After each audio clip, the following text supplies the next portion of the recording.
everybody, I want everybody to know that this class came about because of Cindy and Nancy. So when you're dealing with the book, and particularly when you're dealing with the introduction or anything like that, there are an awful lot of deliberate mistakes in the book.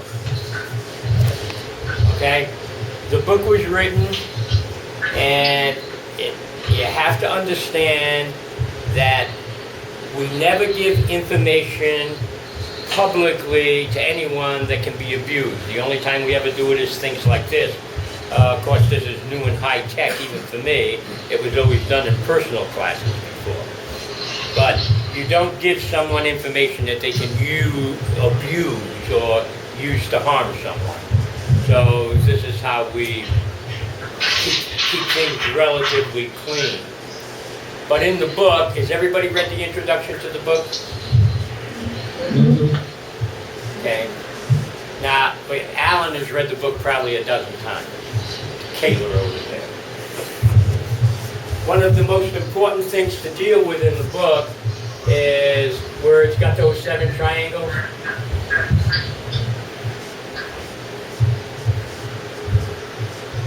Now, the way there's 7 of them in the book where it does it in the introduction. But everything is based on this concept of God. It doesn't have to be Jesus Christ or Buddha or Confucius. It's irrelevant, but it's the concept of God. Okay? So when you're dealing with this, you're dealing with that concept of Yad-He Vad-He. It's called the Tetragrammaton. You know, that's where Jehovah comes from. You know, but that's the concept that we deal with. We deal with it from a Christian concept. But the nice thing about it is you go Yad, He, La, He. And the important part that you got to catch, this is the real trick, is we go through this, is because you're going to want to be,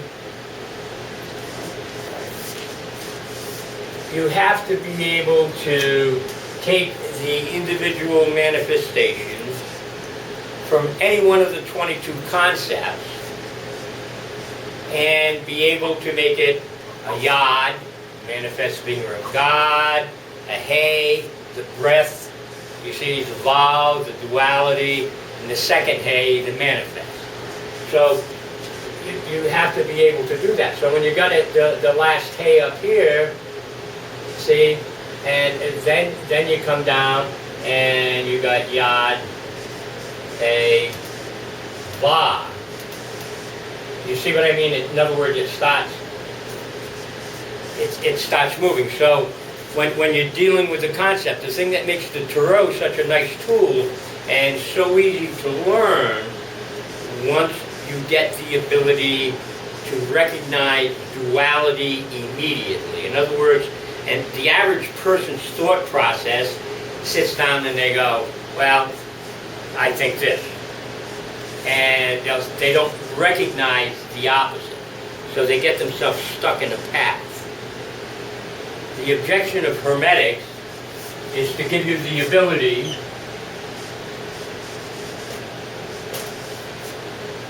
automatically, is one thing appears in your life, whether it's, wow, my sister's ill. And so we focus on that. Oh, my sister's ill, and it's actually a negative thought form. But maybe she is ill, you see? But you have to automatically catch the other side. If you're going to learn how to control your space and your processes, thoughts become things. So that's what Hermetics, and that's what this book is all about. Trying to teach you when you see something or think something, automatically recognize the opposite. You have to automatically recognize the opposite. And that's how you learn how to control your space. The objective is when you deal with something, when you say, I want, you automatically recognize the opposite, and then you actually move your desire somewhere in between here to where it's more fitting for you. The objective is, what do you really want? Now, everybody runs around and goes, well, I want to be a good guy. But do you want to be a good guy to the extent that it hurts your space? No. See, people have to be true to self. Everybody's a little bit different. If you turn around and you look at this, make believe this is a big dish, and there's a little fulcrum point in the middle here. I did this on that video, anybody that got to watch the video on the blog. Well, you've got zillions of people out here. You see? And yet somehow this thing stays balanced. See, this is a big plate on the point. See? So if somebody over here does an active, somebody over here has to do a passive to keep reality in balance. The objective that we're trying to teach you is, by learning the 22 concepts of reality, is not to have to move yourself around here to keep it in balance in relationship to your space. But by the time we're done with this, hopefully you'll be the fulcrum. And just as a result of your power of thought, other folks within your sphere of influence will move around and make it stay in balance because of your will. Because of your will. You know? So if you got a real bad guy, then you got to have a real good guy, equal distance apart. Now, it's a lot easier if you don't have the real bad guy or the real good guy, and you just got everybody sort of trying to be balanced, but you can control your space. Most people's space, you know, they're lucky if they can get 50 or 60 foot. Well, 50 or 60 foot's pretty good. You don't have to worry about getting abused or robbed or taking advantage of if you can control that space 50 foot around you. You don't have to worry about it. Now, the introduction goes through a lot of stuff. It's important. If you haven't read it, read it. If you got any questions about it, ask them. But in the book, this is the second hard part, and this is what we're going to deal with today. In the book, and in classical, Hebraic, Aramaic, any of the alphabets, they always start with Alph, but we don't start with Alph. There's chapter 21 in the book is Shin, the Fool. The Fool is the most powerful concept in the deck, and it's got two completely separate concepts. Its first concept is that it travels.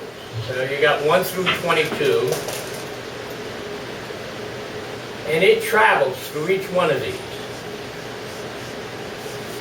And so the Fool is actually representative of you as you begin your journey, Lamat, Shin, and we classically describe it, if you've seen tarot cards, you know, it's the card with the little funny looking guy with the dog or alligator biting on his leg and a stick on his shoulder, and he's walking around, and he knows he's walking along the edge of a cliff. He knows he's got to jump off that cliff. He knows his job is to jump off that cliff. I mean, that's where higher self is. I mean, he's got to trust self, he's got to surrender ego body to jump off that cliff. And the ego body goes, I ain't jumping off that cliff. What are you, out of your mind? I'm not jumping off that cliff. And so he keeps picking up sticks and stones as he goes by Alph. He gets a little more consciousness. He goes through Beth. He develops a channel. You see what I mean? As he goes through each concept, he picks up a little more information. But the way we describe it is sort of like he's picking up sticks and stones. And he gets down here back to 21, and that's where he'll become manifest. And he still hadn't been able to jump off the cliff, so he wanders into the forest, and he takes all them little sticks and stones he's picked up, and he starts throwing them at the bears and the lions and the tigers and the crocodiles, until they start chasing him, and he's more afraid of them than he is the cliff. And finally he jumps off the cliff, and that's where you get it. See, so we take this concept of Shin and we use Shin first. We use Shin before the first chapter. But I'm going to give you the Shin today. And then I'll give you the lead-in into Alpha. After that, we'll follow the book chapter by chapter. The things that you need to deal with. And once you get them, once you develop the ability, it's really, really easy. As you get into the specific cards themselves, there's going to be little mathematical formulae. See, like you'll go 1 plus 2 equals 3. And then 2 plus 1 equals 3. You know, and he doesn't get into it very effectively in the book, but one of the things we always ask and we try and get people to deal with in order to create this abstract thought, which one is bigger, 1 plus 2 or 2 plus 1?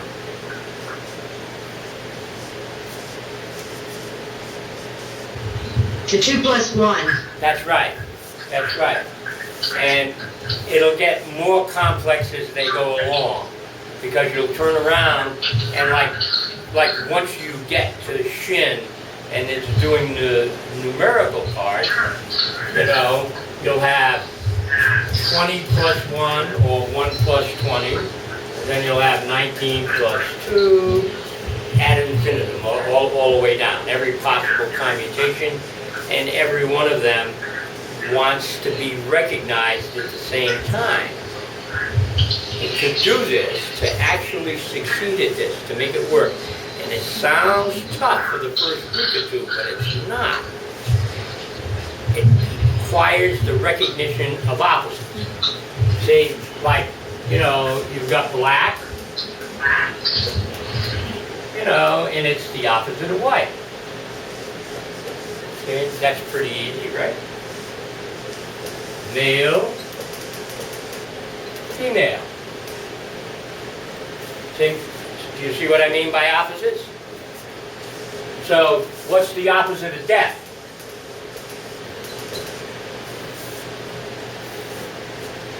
What's the opposite of death? Come on, somebody. Said it. Who said it? Philippa. Birth. Philippa. Birth. Birth. Life is the balance point. See? A lot of people automatically say life. Life is not the opposite of death. Life is what takes place between birth and death. So once again, you're into this triangle. And this is where we're getting into some interesting stuff now in Shin, see? So you have death, and birth, and see, life is up here. The objective that we're trying to show you, just like we did with the little seesaw,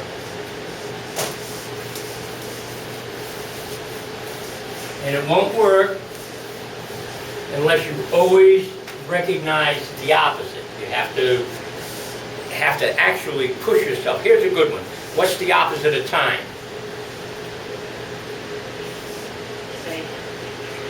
Space. Somebody said space. Oh. See, what's the opposite of time? Who said space? Layla. Oh, Layla. Okay, Nancy did too. So when you deal with this, you want to recognize the opposites, but you also want to recognize what the middle point is. What the middle point is. See, time and space, the middle point is reality. You got that? So you got time. See, the way you find the opposites is the opposite cannot exist without its opposite. You see?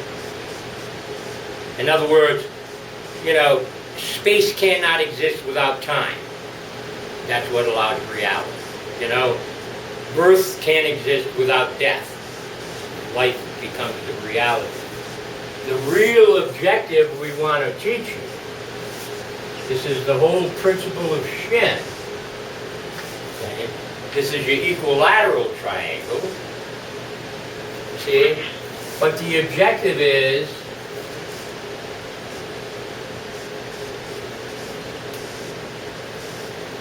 I forget what they call them, triangles with a 90-degree hypotenuse. Right triangle. Right triangle, left triangle, okay. The objective is to be able to take this space-time reality aspect and be able to have that reality anywhere from over here to over here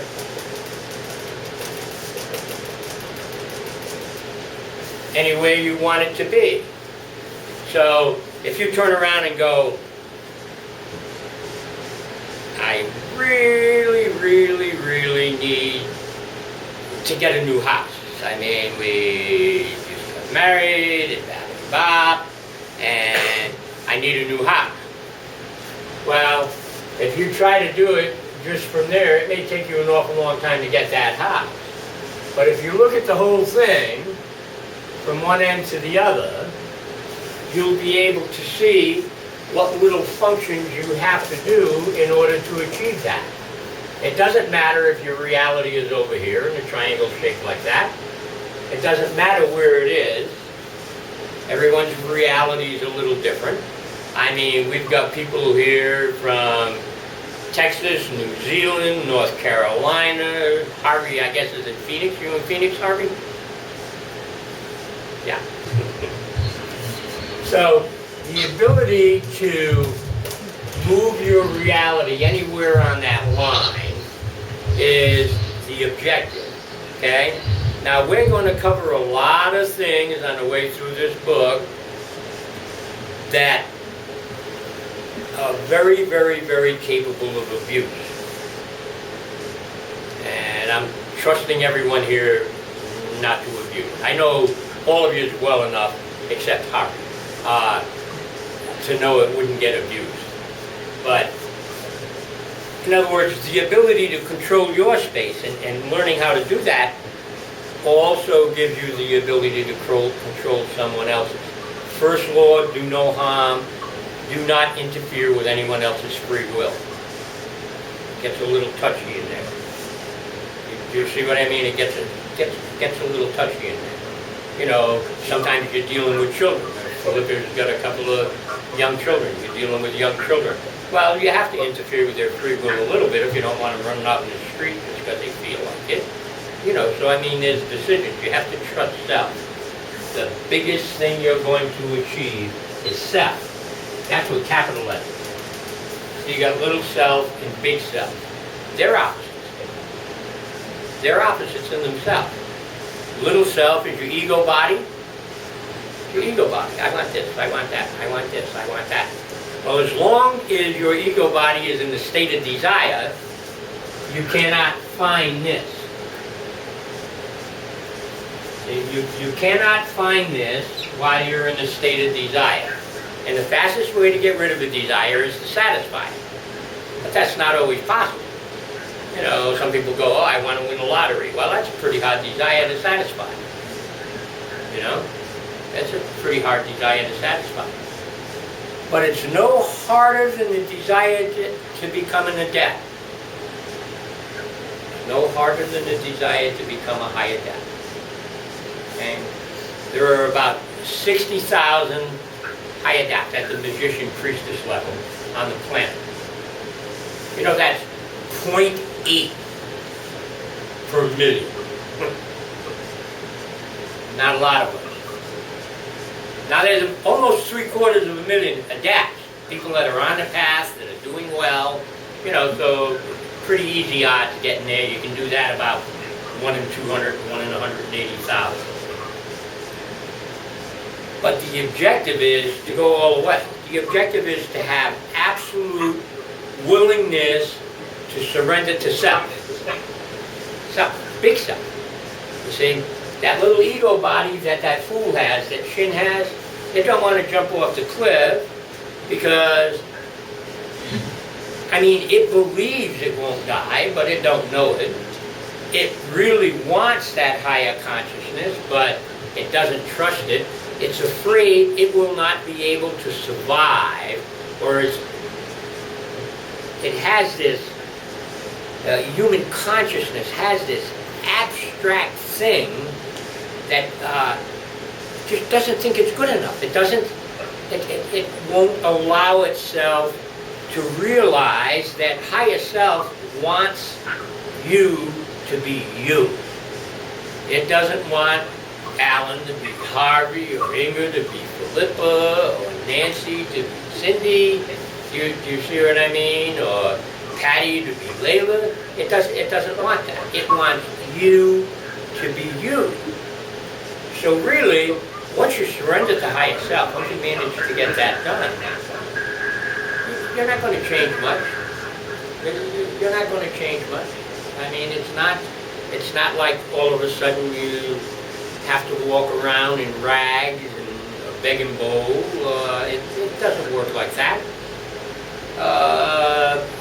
A large part of our community is very wealthy. You know, it has nothing to do with wealth. Those concepts, the biblical concept and the other religious concepts, that, you know, it is more difficult for a rich man to get to heaven than it is for a camel to pass through the eye of the needle, and things like that. That's parables. Those are parables, and they're very, very much generalized. It has absolutely no respect whatsoever to you. You are entitled to anything you desire as long as it doesn't harm someone else. That's the only time you're not allowed something. If it's going to interfere with or harm someone else, that's when you go over the line. So that's why when they turn around, they'll talk about, all the religious texts talk about how bad greed is. Well, we see it. We see what it's doing to the world right now. I mean, we've got, you know, nothing's working. Our own political system is deadlocked.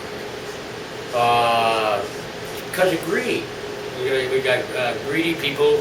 You know, who's going to spend $2 billion, that's what they're estimating is going to be spent this year, to get a job that pays $400,000 a year that you can only have for 8 years?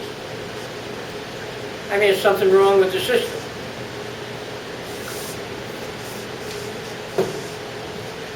And an individual,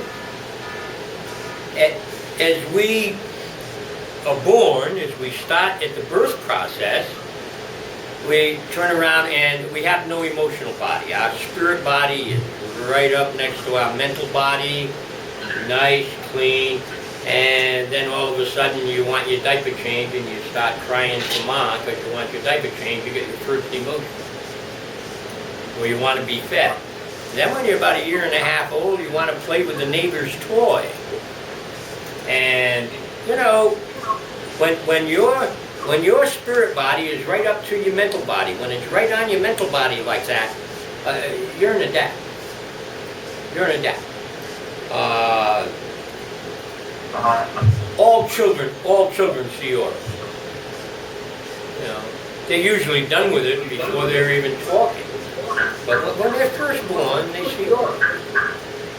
And they have their telepathy. They're just first born. And they're separated as that emotional body is built. You know, you're 2 years old and the neighbor's kid, his dad just bought him a new little battery-operated car. And you want to play with that car. But boy, you've been around this kid for 8 months since you can walk. That's, you know, 8 months, that's half your life when you're 2 years old. And you really don't like that kid's story, he's sort of an asshole, you know. Really like that kid. But you really want to play with that car. So, Dora ain't that bad. You see what I mean? And so you start moving, you start giving up your abilities deliberately so that you can achieve your desires. See? That's greed. That's greed. Now, the only greedy part is that material thing is more important to you than that innate ability to automatically tell if someone is pleasant or unpleasant to your particular being. Every time you modify self, every time you modify self in order to achieve some type of satisfaction that usually doesn't last very long. I mean, once you're out of the car, you want the kid to be a butthead again, but all of a sudden he's going to play with your baseball club. So you got. So the objective is to work your way back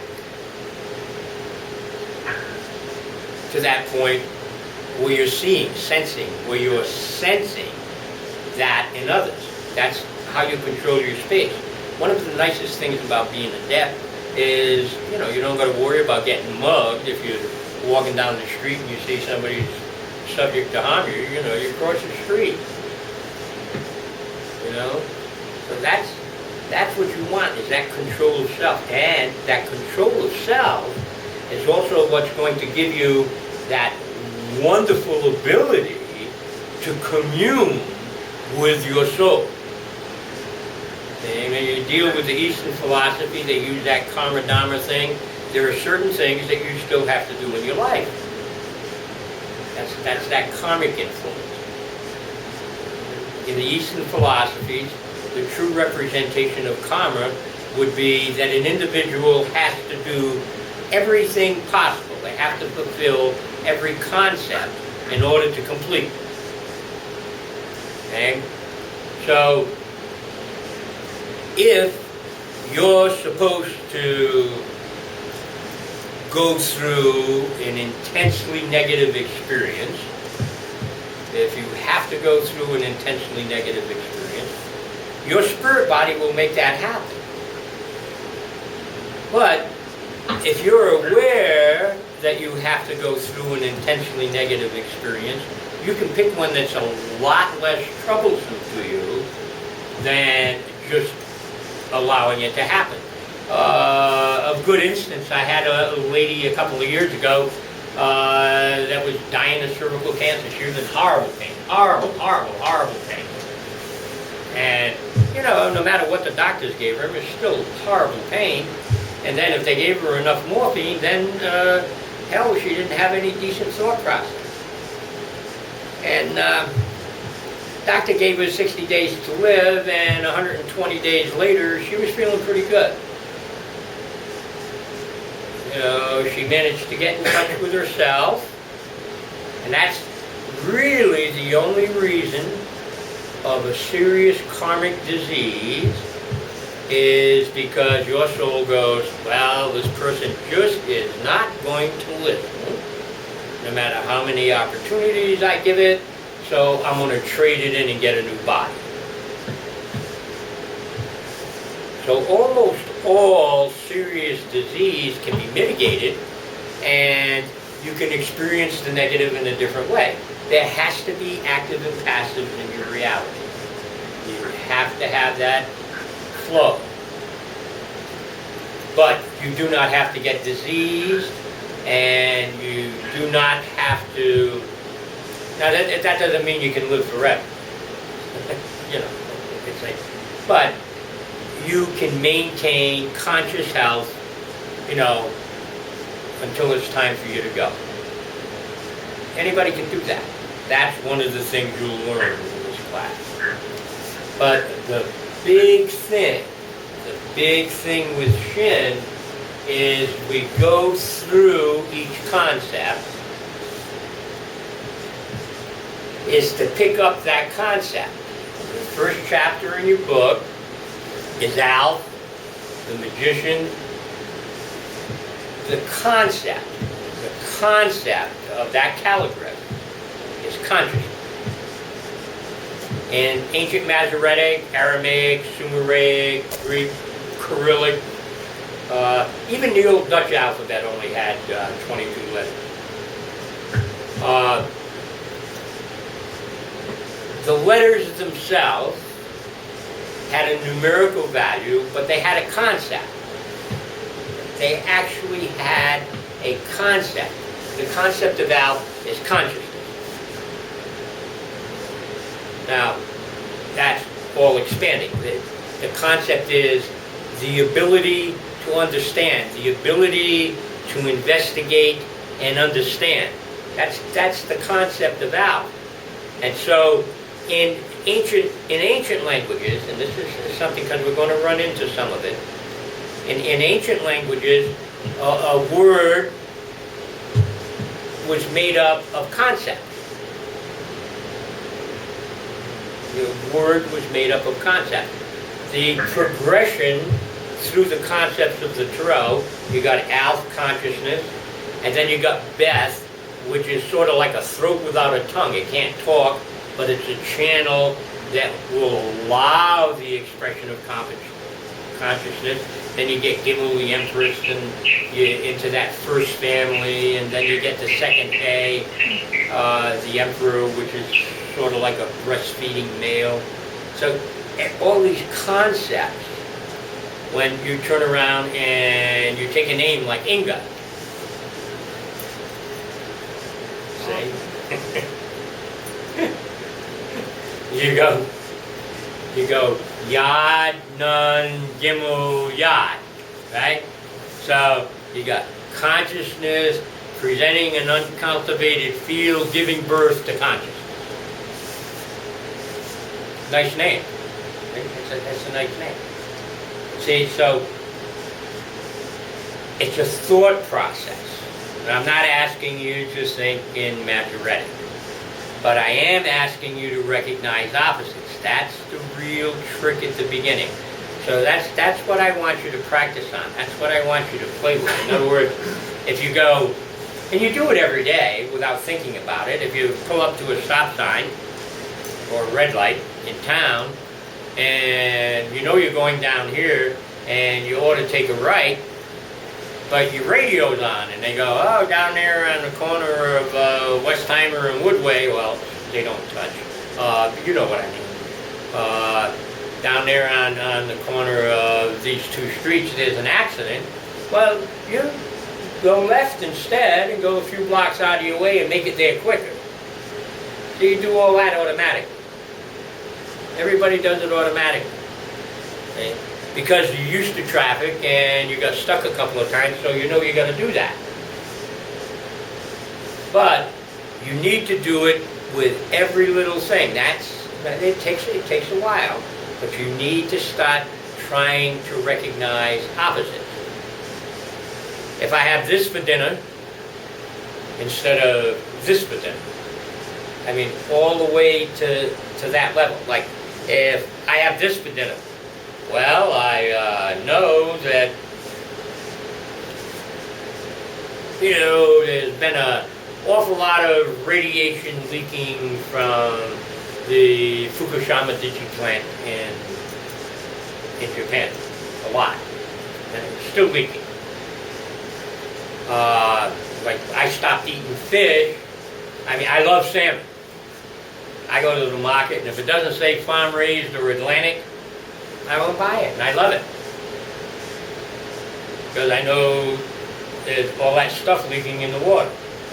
Conscious decision. But you do it about everything. Oh, I've been having a little bit of respiratory situation. So if you're having a little bit of respiratory situation, you avoid dairy and get into teas or something like that that helps clear. In other words, you control it from that level. I know I'm going to have to drive to Huntsville next week to see my daughter. And my brakes are making a funny noise in the car. You don't wait until you're halfway to Huntsville and all of a sudden have to pull over and get emergency repairs. You call whoever it is that deals with your auto and say, look and see what this noise is. So the objective is, what we're trying to get you to do, is we're trying to get you to apply that type of thinking to everything you do. And there's nothing wrong with using the energy you use to protect yourself or assist yourself. Alan, you don't mind I make an example? Is that all right? Okay. Sure. Alan in his last house, he just moved. Him and his lady just moved. In his last house, the neighbors were really giving him a hard time. I mean, really, really rough, you know. And he said, "Well, what do I do?" So I told him how to do it. It's nothing. There's nothing wrong with protecting or defending yourself, and hopefully without harming anyone. But if you have to harm someone and they're attacking you, that's a decision you have to make. I would defend myself. But even little things, a conscious thought that it is going to be okay.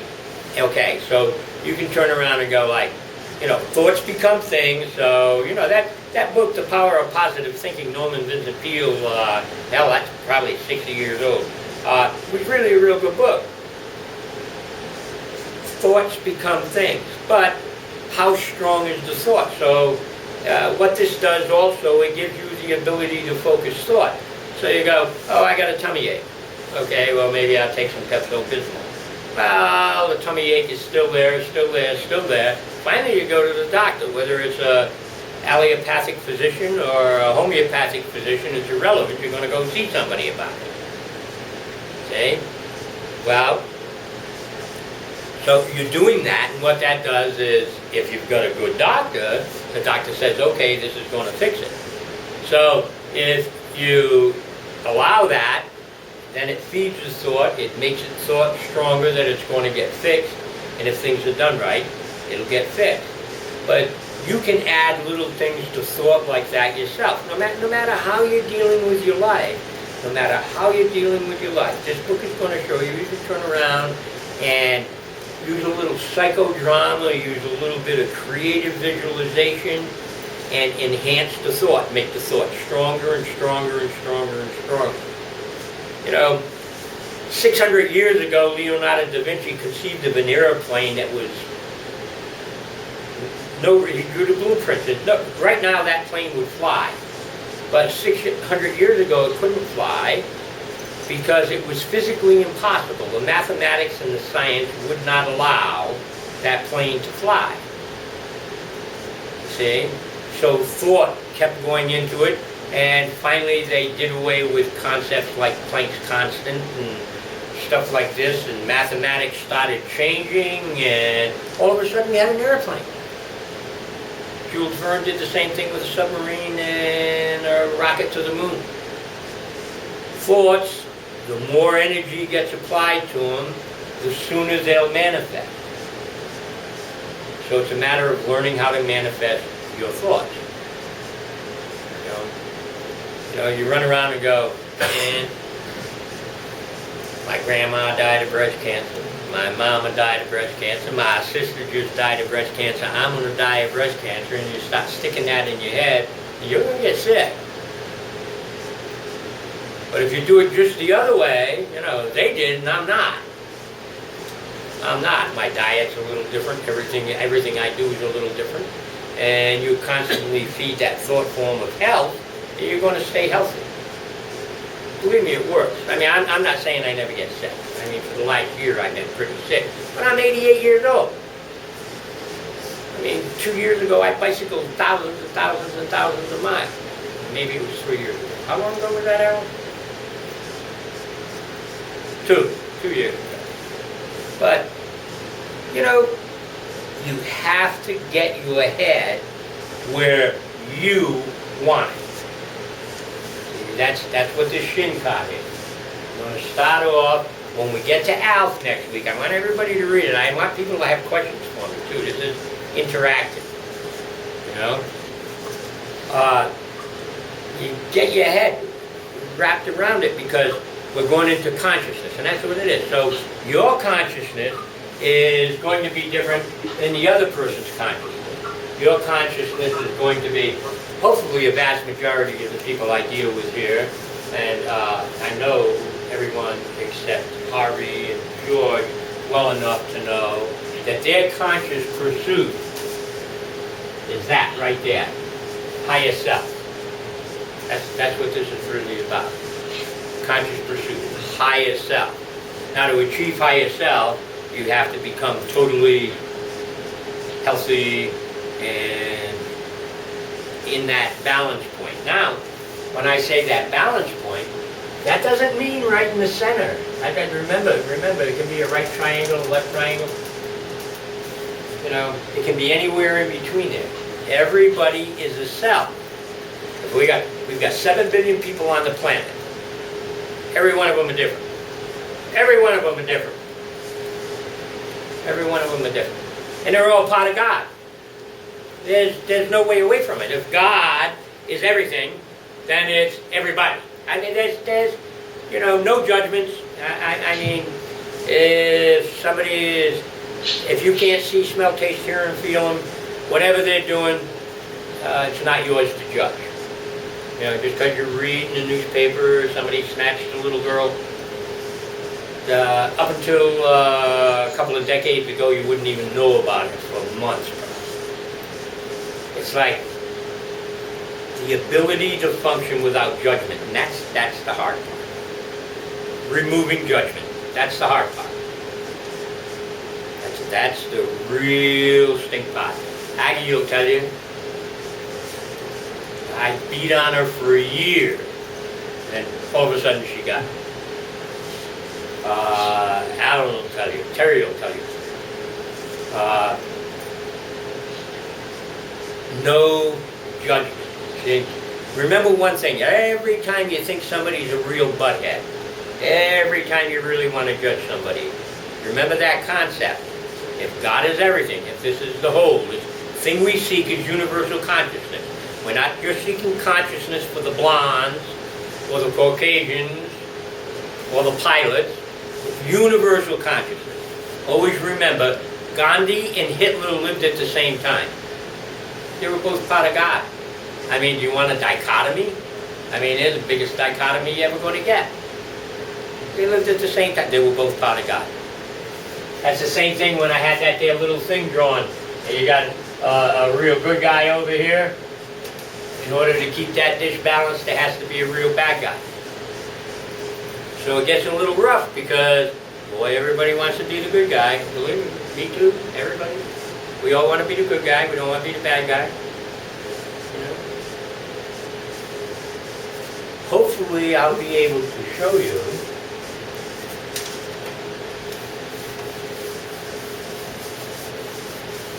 you might need a battery pretty soon. Not yet. Hopefully.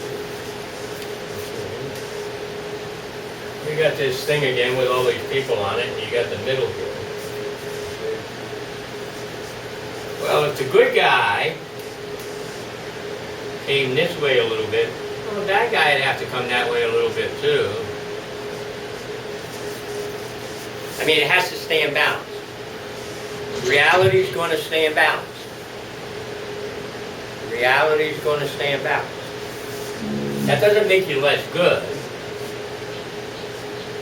If you want to look at it from a metaphysical point of view, it makes you even better because you alleviated some of the pain.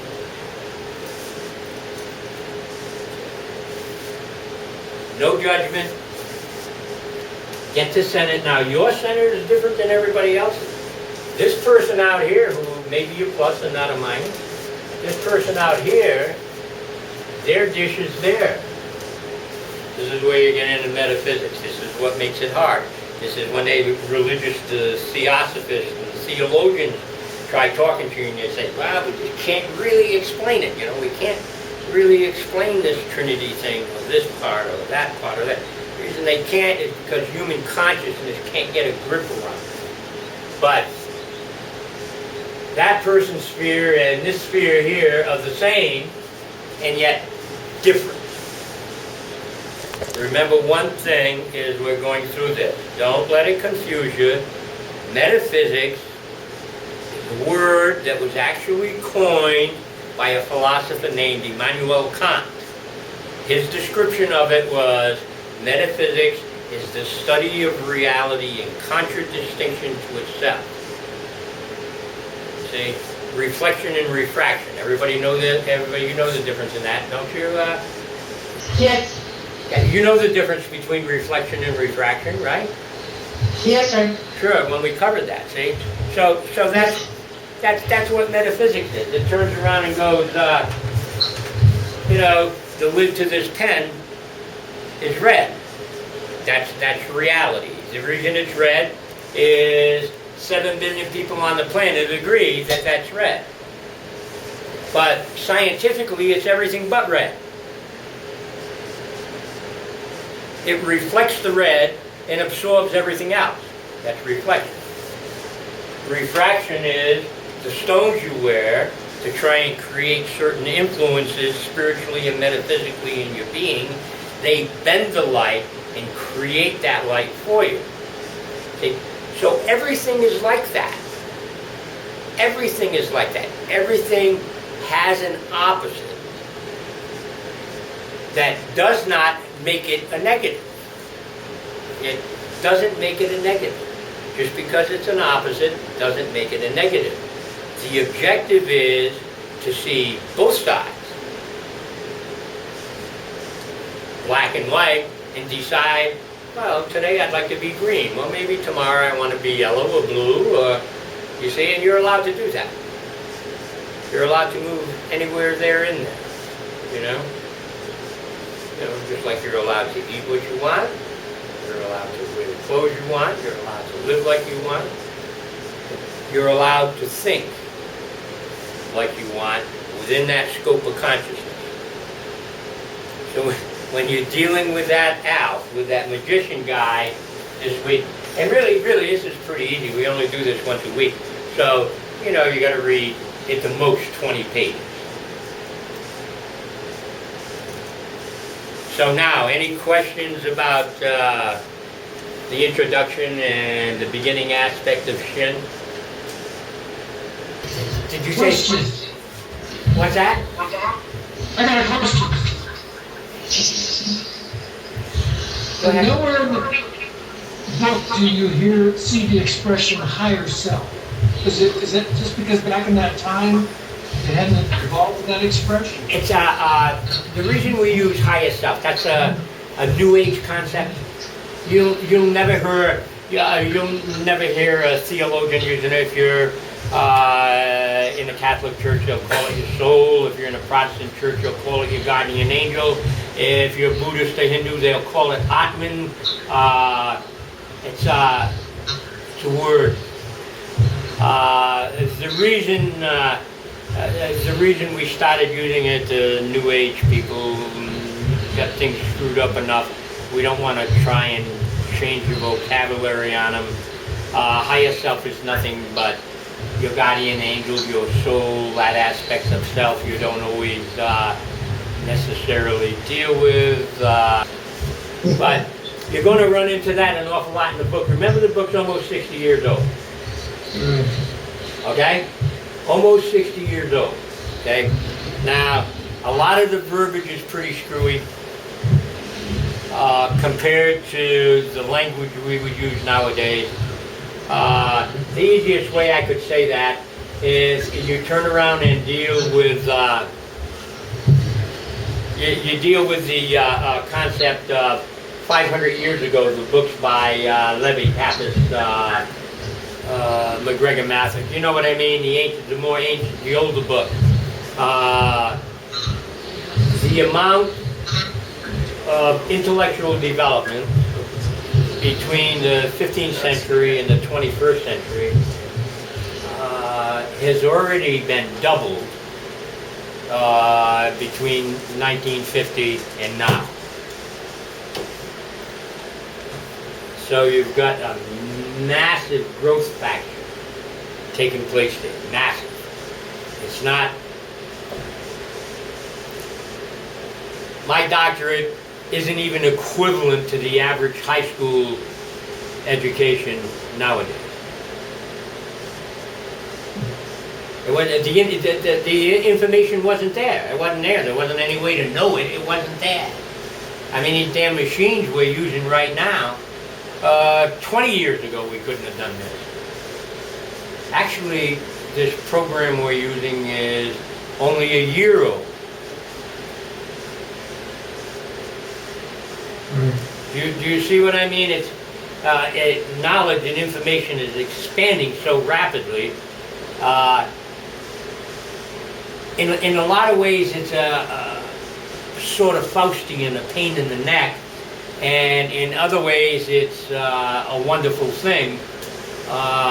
One of the things that make it a pain in the neck to the spiritualist is long as energy can keep you in a state of desire, as long as you want something, it's almost impossible to apply 100% of little self towards big self or higher self. And they keep making new things and better things so fast and so frequently that you can never get caught up. Do you see what I mean? It's like, wow, look at this. 5 years ago, if I wanted to talk to 10 people at once, I had to drive a couple of thousand miles. Now we do it like this. And this high definition program, you can even see the aura. It's pretty cool. Pretty cool. But yeah, a lot of things, even in the introduction, where he talks about redacting down to the numbers 1 through 4, try it. It's impossible. You can't do it.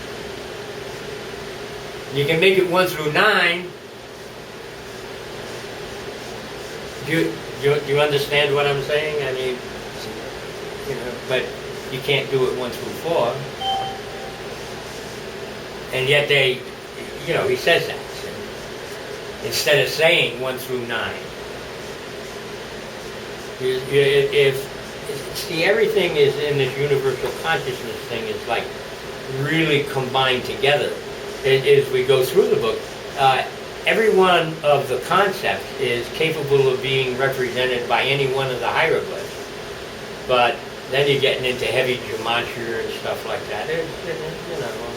Unless a person wants to spend 10 hours a day studying, it's just not necessary. Just not necessary. The objective is to achieve contact with higher self. And higher self, everybody's different. Your higher self wants you to be you. Your higher self doesn't want you to be anyone else. It wants you to be you. So that little difference between everybody, that's still going to be there. We're not going to have a bunch of people running around, oh, namaste, oh, mani padme hum. It doesn't work like that. The difference is necessary for the whole to be everything, you see. It's a good thing. It's a good thing. Questions?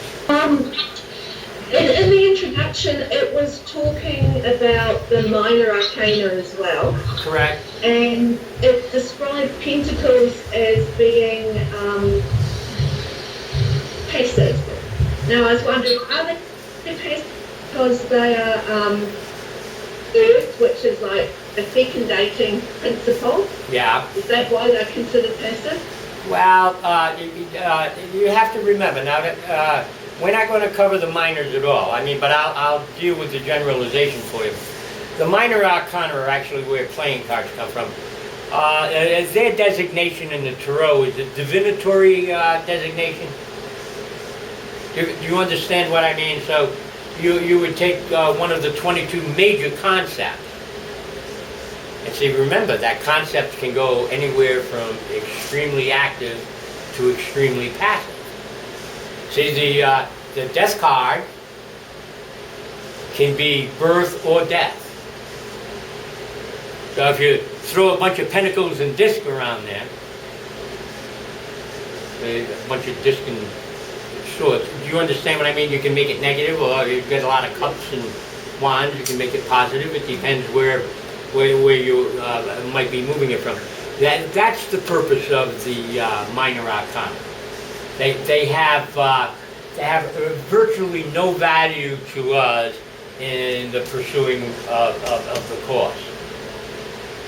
I just got a bit confused because I thought I read somewhere that pentacles were related to the second hay, and I would have thought that would have meant that they were active, because the second hay is sort of the active principle of the next triangle. Correct. So I couldn't understand But why it's also- passive when it's active, but so they're all just a combination of the two in a way, aren't they? Remember the triangle, right? Remember at the beginning, the 7 triangle, you can move it around. They all take turns. They all take turns in every spot. The Yadhe Vadhe take turns in every spot. So you're going to deal the same way if you deal with the minor arcana. At the present time, unless you're reading cards, you deal with them in that way. But unless you're reading cards, they have no process in this course. Okay. What we're dealing Thank with, you. is actually 23 concepts and not 22, because we took that 21st concept of Shin and made it different than it's going to be when we get to Shin. We're using it as the fool, the traveler. We're using it as the traveler so it accumulates consciousness, breath, being. Do you see what I mean? As it goes through each concept to allow the entire thing to manifest. So what we're trying to do is change your process of thought without making it obvious to anyone around you. You're not expected to go running around going, oh, the opposite of that is this. I mean, just because you're thinking it, you're not supposed to go around poking at people with it. They'll think you're a little ditzy. The objective is to get your head working that way, so as we get into the more abstract concepts. I'm sure you've all leafed through the book a little bit, and where he starts dealing with negative energies. Even in the introduction there, he talked about sylphs and elementars and salamanders. Those are negative thought forms. Those are negative. They're out there. They're out there. One of the worst things about being an adept is when you have to deal with a child that managed to hold on to his auric vision, where he's still seeing, and because his parents were easy enough on him to let him hold on to them little things, but they get frightened of that negative energy. And you have to sit there and convince that child that that negative energy can't harm them. It's on a different plane. It's in a different place. It has no solidity. It cannot affect you here, but it can affect your thought. You see? So by the time we get to where we're dealing with that, and I'm sure if you look through the book, you saw them little tridents and stuff they talk about doing and stuff. That's all a mental exercise.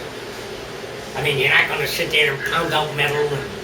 It's a concept. It's a conceptual exercise that you use to actually push that stuff away. See, thoughts become things. Get out of here, devil, if you're a Christian. Get out of here, Ganesh, if you're a Hindu. Do you understand what I mean? You use these things to put that energy outside of your astral zone. There are very, very, very few spirit bodies that have innate karmic negativity. Very few. Most of the extreme negative that exists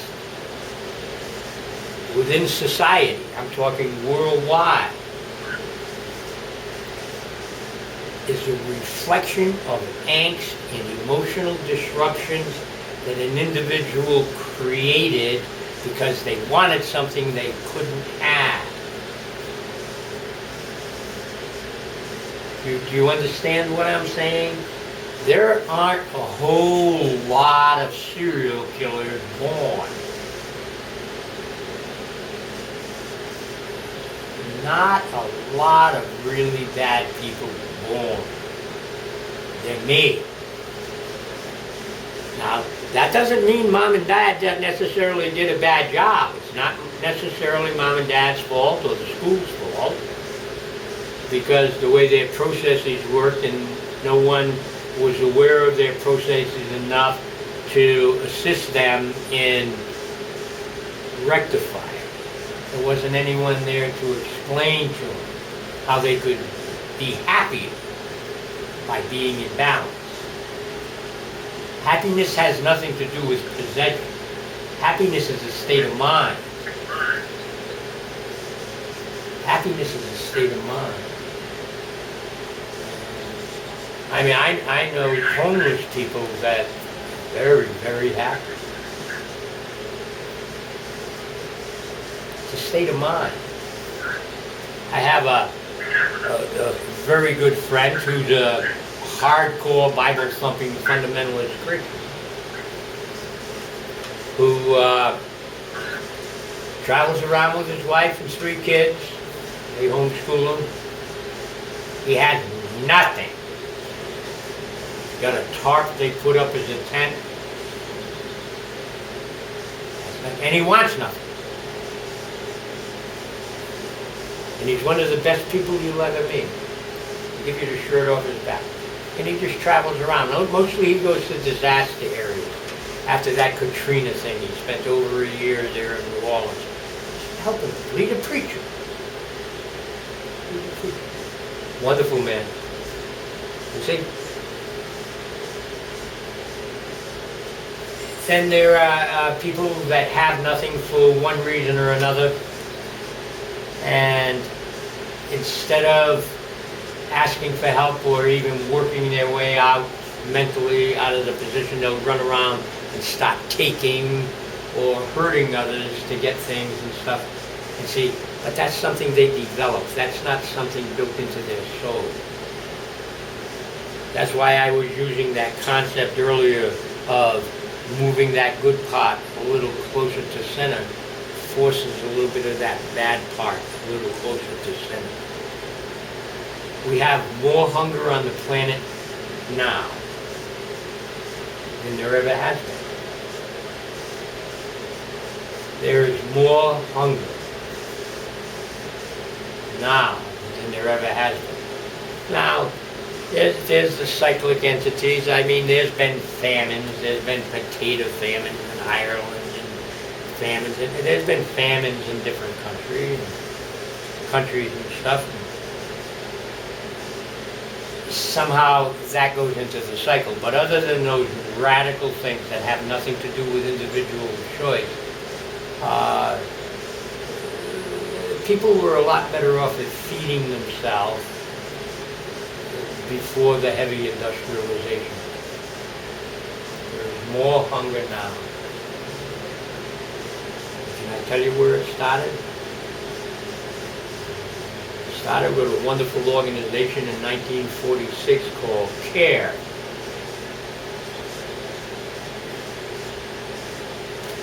You know, bombed the living crap